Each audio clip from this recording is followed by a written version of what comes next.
What's up, ladies and gentlemen? Christian Hanahar, and on today's Christian Cult Classics, I want to talk to you guys about Puppet Master, The Littlest Reich. How do you say it? So this movie, it kind of came out of nowhere for me. I heard about it very quickly, and as soon as I basically heard about it, I saw it on the shelves, and I passed on it. I didn't pick it up for probably maybe 3 months after it came out, and I started like kind of looking at little bits of reviews, and I'd really gotten bummed out with the Puppet Master franchise. Not necessarily because I think the movies were bad, the Axis of Evil, Axis Rising, they were just okay, and that was upsetting for me because I was just like, maybe the franchises just finally ran its course, Charles, man. When I saw this, I was like, well, that's odd because it says, you know, it's a Fangoria movie, it's from the producers of Bone Tomahawk and The Meg, and I'm looking at this and I'm like, this isn't. And I look at the side, I finally look at the movie at Walmart, I'm like, well, this isn't Full Moon. I mean, obviously it's under Charles Manz's license, but I was like, this isn't like Full Moon. This is like somebody else produced this movie. And I look at the back, I'm like, well, the puppets look a little bit different. So I finally pick it up. This is my favorite Puppet Master movie now, up until part 3. I like 1, 2, 3, and then I like this one. This movie was absolutely amazing. I really, really loved it. What's nice about this movie is it's finally kind of Americanizing the film.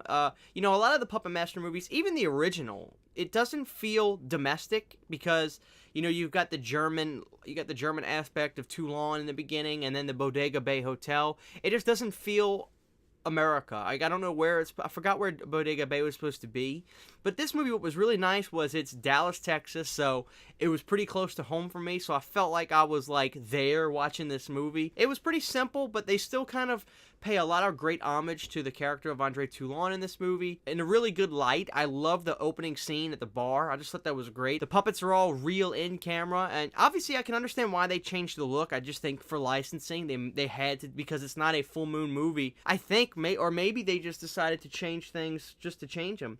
But I would assume that they changed it because they had to. You know what I'm saying? Because they still have, you know, Pinhead, Blade, obviously, Tunneler, and Torch. And Torch was brilliant in this movie. Torch was great. The best thing about this movie, by far, is the gore and the kills. The gore and the kills were over the top. This movie is not to be taken completely seriously. There's a great scene where the robot has like a demonic toys look right there, and he has these blades and he cuts heads off and stuff. There's a great scene in the hotel room where the guy's watching wrestling, then he goes to the bathroom.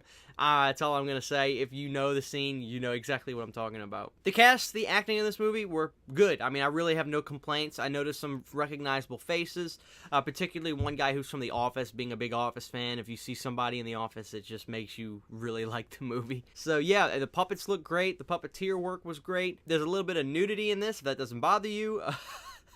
Not that I think it will. And we got the great Barbara Crampton in here, so that was great too. The music in this thing was good. The opening scene, the opening sequence, the title cards in the beginning was really, really cool. It felt very Puppet Master, despite it not being the original Richard Band theme and things like that. This was done very well. This movie apparently made about $600,000 in movie sales, which is good. I think it would have made more if they would have had a different title. I do not like the title, The Littlest Reich. I mean, I'm okay with it now. I know the movie. I love the movie. But they should have done something that would have grabbed people a little bit more, because Puppet Master, The Littlest Reich just sounds kind of weird. I mean, it really does. Not a complaint, but I think if they would have made a more straightforward title, people would have been even more people like me would have wanted to get the movie even quicker, as opposed to just like finally just like, let me just get this kind of thing. So with all that being said, I give this movie a solid, 4 stars. I thought it was really, really good and a welcomed addition to the Puppet Master family.